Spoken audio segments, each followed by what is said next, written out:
Like you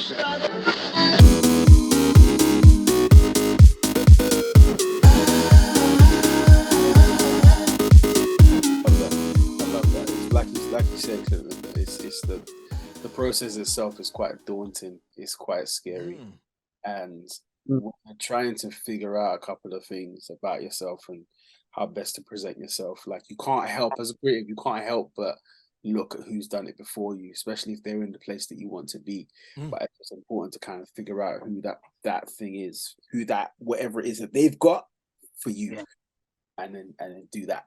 You know, there's always going to be the next someone or the next someone else, but like it's about doing you, man. Figure out who That's you it.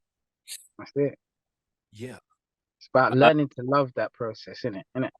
Yeah, absolutely. One thing that I would say is that while I still feel like that's something that I'm still on the journey, I definitely know my image and my brand, but it's a continuous journey. Say for people that trying to figure that out, get someone to help you, because a lot of us didn't have anyone to help us, you know. So like, just a trial and error, a lot of money spent as well. Right. Like, figure it out. But yeah, if you can have someone to kind of help you, because when you're an artist or like a singer, it's hard to look at yourself. Like, it's like hard to come out of yourself and really look at yourself and think, okay, this is who I want to be. Sometimes you're led by your emotions, or sometimes or you know, like, well, I like reggae, so I should do this. But sometimes it's hard to focus and really get it right. And then sometimes got it right, months later you want to change it. So nice. So like it's so important to go on the journey with people. Yeah, for sure. And not try to accomplish all of this yourself, you know, because there's other people. Example, I styled myself, and it got to a point where I knew that I'm taking myself a lot more seriously now, and this is not going to work. I was doing all right, but I knew it wasn't really good enough. So then I had to get a stylist, and I wouldn't say at first it was hard, but there was definitely points where I'm like, you want me to wear that?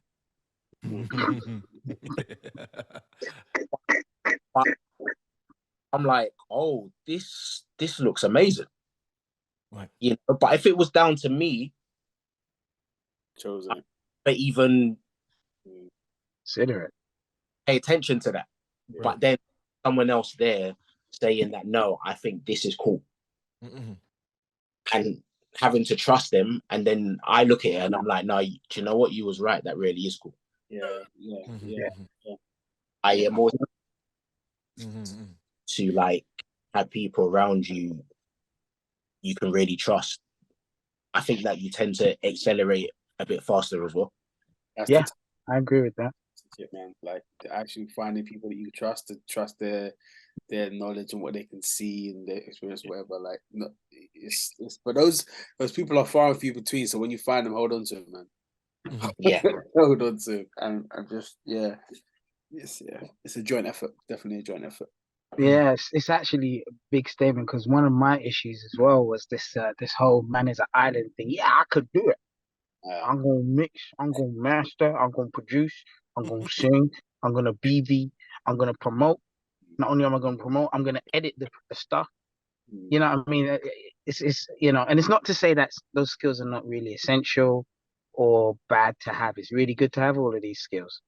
Essentially, what you guys are saying is what makes we as singers or artists a good product, when we have an island behind us. That's essentially what makes us move forward, even if that island is 2 or 3 people. Do you know what I mean? Trusted people, specifically. So yeah, I'm 100% agreeing with that, man. I think there's a lot more to take into the components of creating a song nowadays than it was, 20 years back, 15 years, 10 years back. Wow. It's very much you know, first of all, the currency of a song has been devalued. Mm. And so because of the currency of the song being devalued, we have to work a lot more harder for the most powerful commodity on this planet, and that's attention. We are fighting for the attention of people. Yeah. We're no longer even fighting for album sales. We're fighting for the attention in order for people. That's deep. You know, in order for people to go to our Like. Spotify or like. I mean, think about it. It's crazy when you think about it. Put all of that money in.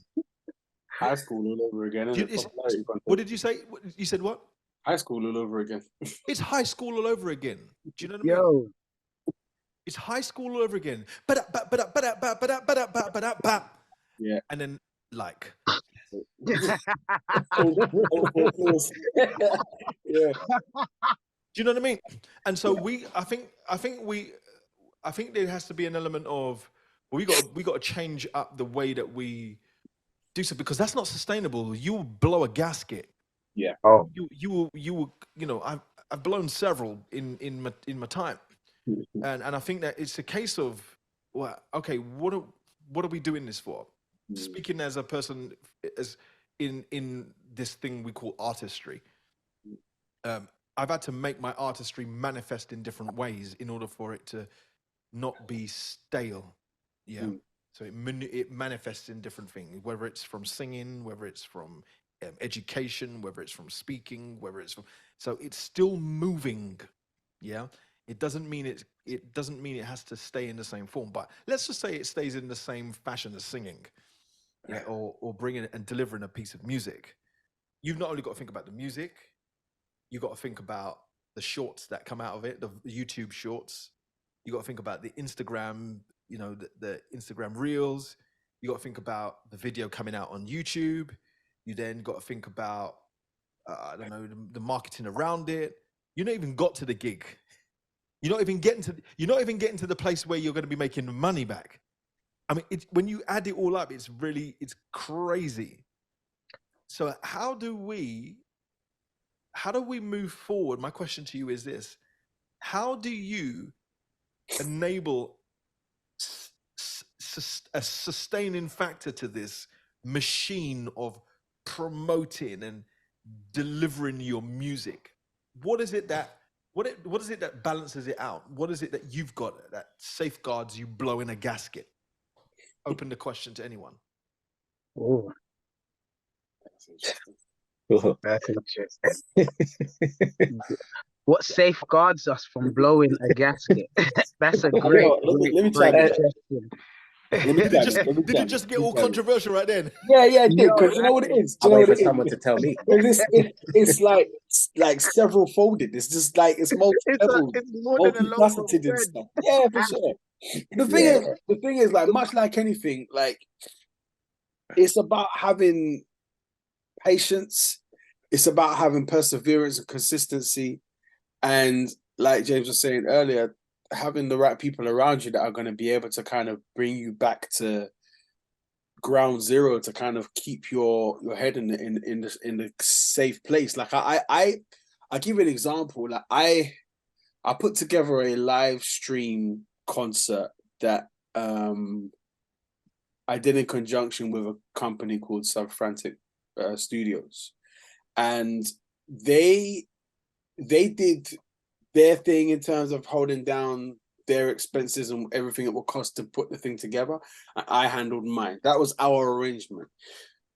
When I tell you, I'm working my 9-to-5 job to facilitate me being able to fund my dream, which is my vision, what I want to be doing full time. And until my finances are set in a way that I can now focus solely on this, I have to continue to facilitate it with something else. Right. And a lot of people don't really understand that. They think, especially as an independent artist, like, if you're signed, then you're playing with the house money. But if you're not there, you have to kind of figure out a way to get, your money together so that you can facilitate everything else. That's mixing, it's mastering, it's recording, or it's buying gear and learning how to use that gear. It's marketing, it's the whole thing, and it's a lot. So I say that to say this, like, I put together this concert, and it probably cost me a little over 3,000, well, just between 3,500 to £3,800, right? I'm a family man. That's a lot of money to come out of a household. Oh, yes, it is. But when you have someone, I have a really good support system, and my wife is absolutely amazing with being able to facilitate and enable my needs, and she knows how to kind of give me the support that I need, be it financial, be it understanding that certain things are gonna have to go amiss, or if it means sacrificing every now and then, instead of going to a weekend away, we'll do like one night away, or if it means having, where we normally might have 6 date nights in a month, we have 2, just to make sure that that money is there, and just financing and budgeting really well, and then being able to like put that money and be very disciplined with it as well, and put that money in the place that it needs to be in order to facilitate that, and wait, the patience, the humility for that to pay off and start to see the recoup of that. And then you can put yourself in a position where like you're now, okay, this is what I'm presenting, this is what I'm selling, and this is how much it costs to book me. And then you start seeing that money come back. But it's about having that discipline as well. I read a book called The Richest Man in Babylon, and it helped reshape my mind with how to handle finances. I can't recommend that book enough, man. Just in terms of having discipline and being able to apply that same discipline, not only to finances, but being diligent with honing your craft and working on your songs and working on your vocals and all that kind of stuff. It's just about discipline, patience, and like you said, trust in the process. That's what I would add. Well, shout out to The Richest Man in Babylon. Shout out to Mrs. Mitchell. You better shout out to Mrs. Mitchell. Shout out to Mrs. Mitchell. Shout out. Get my kudos on that. I'm on my way, on my way, on my way, on my way, yo, on my way, on my way, on my way, yo, on my way, I'm coming home. For me, I guess, for me, it's always been about loving the process, and loving what you do. Loving the process has always made things bearable for me. Yes, there is the money that comes out of what needs to happen is, but whether you are going to buy equipment, whether you are going to spend money on marketing or anything like that. But I think that's what's given me the joy. Also the fact that I know that, all right, where I get to sing, because I love to do that, or where I get to minister, whatever the case is, it gives me some sort of joy. It makes me happy. Do you know what I'm saying? So essentially that, despite the fact, because I have children as well, it's, you have to look after the family and all of that stuff. There is always, just as you said, that discipline that you kind of put away a certain amount to do what you love. And because that in itself actually gives you that sort of sanity that keeps you grounded. Do you know what I mean? Like, it keeps you, it's like, yo, I remember when I decided to stop doing, I think I didn't do music for about a year. My brain was messed. I don't feel like I functioned very well. I decided to go in the corporate world, and I was like, man, I didn't feel like I could breathe. And then as soon as I got back into it, it was like, excellent. And then I just realized, you know what? Instead of fighting for everyone to like what I'm doing, love what I'm doing. And when, and there's this movie, I think it's, if you build it, they will come. If those don't come, fine. I'm loving what I'm doing here. Do you know what I'm saying? Because this is what keeps me. This is what's grounding me. Do you know what I mean? I believe this is the God this is the same gift that God has given me, and I just want to share it. Those that love it will love it. Those that don't, you know. And at the end of the day, we are both blessed, because when you hear it and you like it, great. If you hear it and you don't, great. Hallelujah. That's, you know what I mean? So it's essentially, for me, the thing that's kept me grounded, the loving the process. Okay, it's very tedious to mix, but I like it because I get to mess around with the sounds and all that stuff. It's very tedious to go through the rehearsal studios and you know, making sure that everything's correct. But I love that process too. So essentially the foundation for me is loving the process of everything that I'm doing. And you know, yes, if we end up working with people within that sphere, you know, if they're going to give us a bit of friction during that process, love that too, because at the end of the day, you know where you're going. You know, every process has a purpose, I believe that. So everything that we go through within that purpose, within that process, brings us to a destination. And at the end of the day, we're going to learn, we're going to grow from it. That's my thing. So loving the process has always been my thing about it. That's kept me. Beautiful.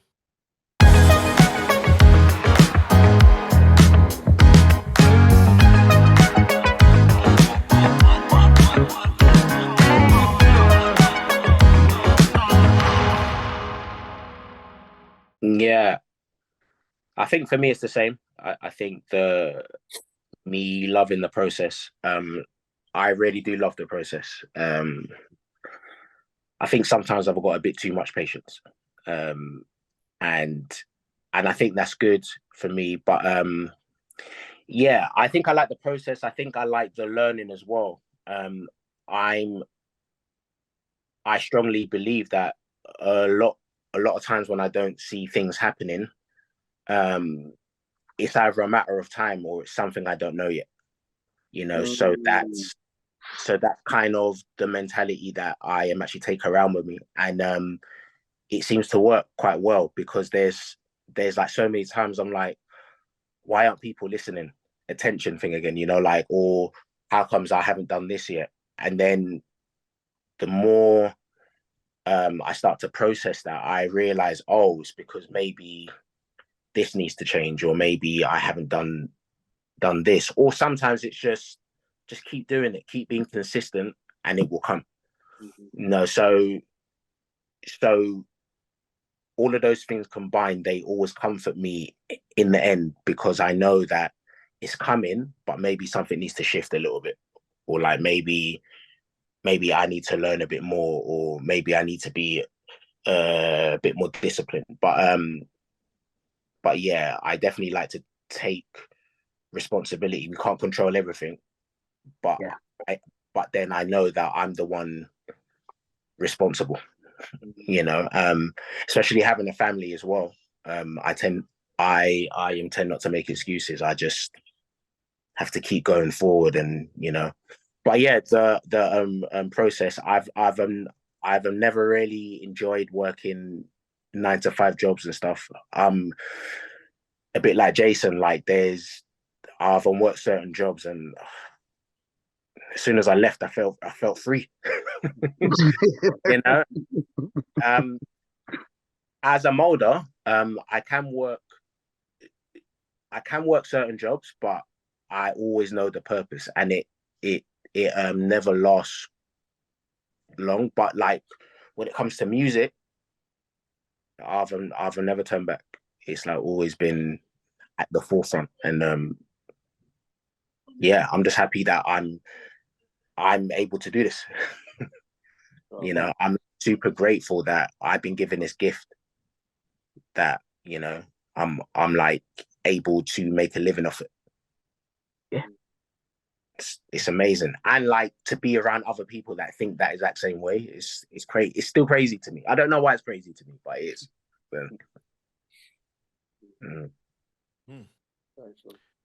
You all singers and songwriters. which one takes priority in your world and why? Which one? Which one is the driver and which one is the passenger? I've already said it's songwriter for me. I've already said. Why? Why? Because I've always been of the understanding that like you can sing until the cows come home. Like what makes the thing is the song. Like you can think of the most annoying, poppy, corny song in the world. Like if you can't sing, that song will still stay in your head. I don't want to I don't want to like put a downer in any songs that I've heard, so I'm not going to mention any of them.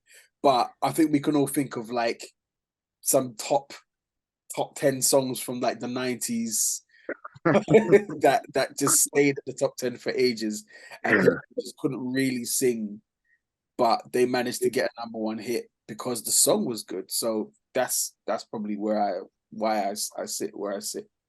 Song first, always. Yeah, I can't think of any songs, you know, nah. I'm not doing it. I'm not gonna let you draw me out. Let me sit my teeth. None of my business.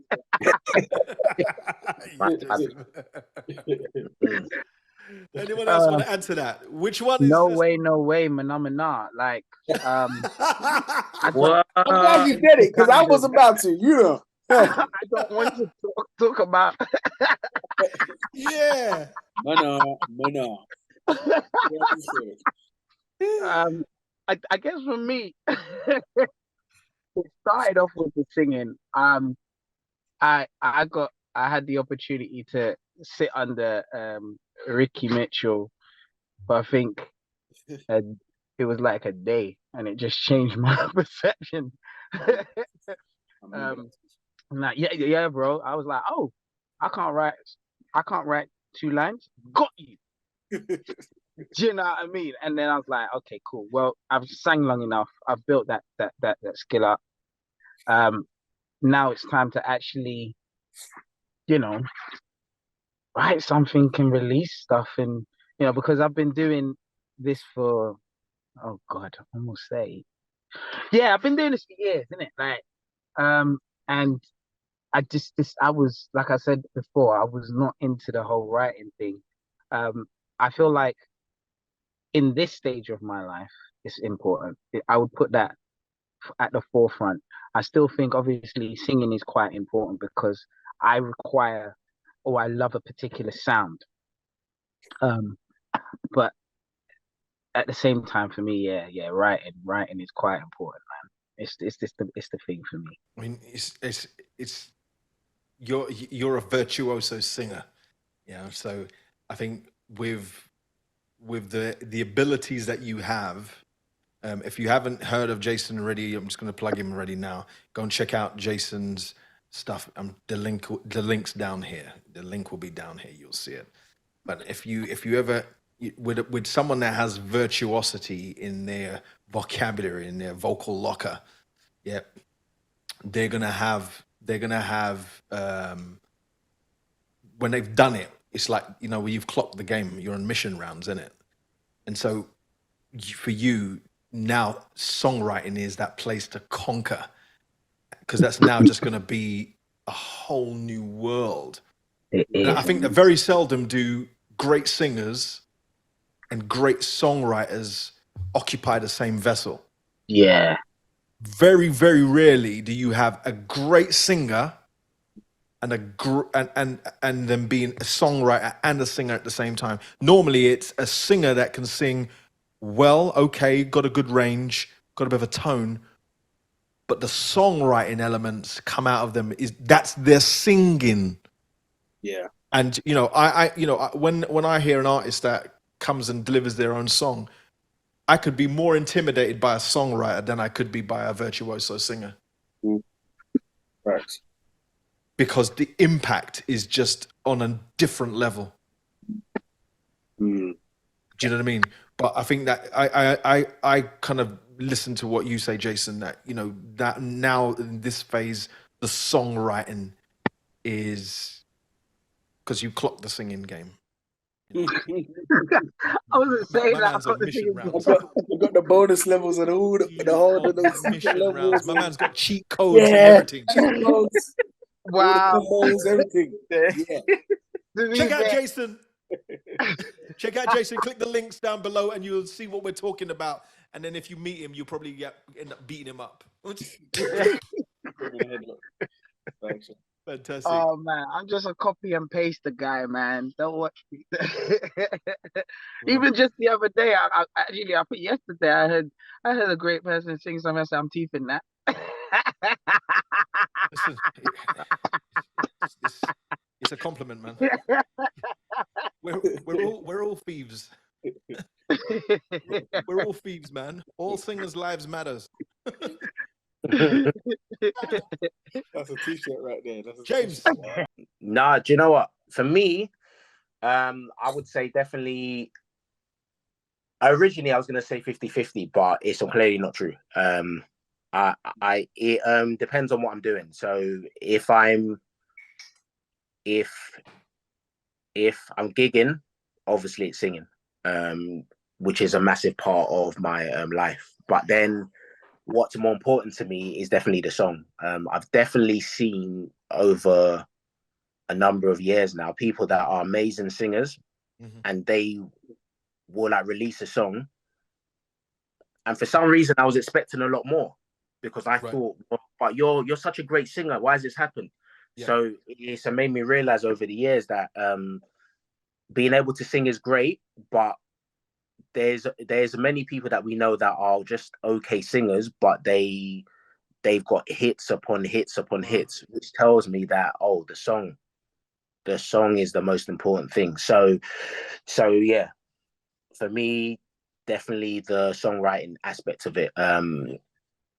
I definitely have a passion for songwriting, but at the moment it's mainly for me. I do write with people sometimes, but I'm definitely a lot more focused on what I am actually doing, and I'll probably start to branch out a bit more. But yeah, I am quite fascinated, even with the song that we mentioned, and I didn't mention a song.